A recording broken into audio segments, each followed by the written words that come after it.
AP CM Chandrababu Naidu, Telangana CM Revanth Reddy Hyderabad లోని ప్రజాభవన్ లో ముఖాముఖి భేటీ అయ్యారు.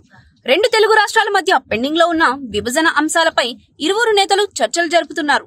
ఈ భేటీలో రెండు రాష్ట్రాల సీఎస్లు, ఏపీ మంత్రులు సత్యప్రసాద్, బీసీ జనార్దన్ రెడ్డి, కందుల దుర్గేష్, తెలంగాణ డిప్యూటీ సీఎం బట్టి విక్రమార్క, మంత్రి పొన్నం ప్రభాకర్ తదితరులు చర్చలో పాల్గొన్నారు.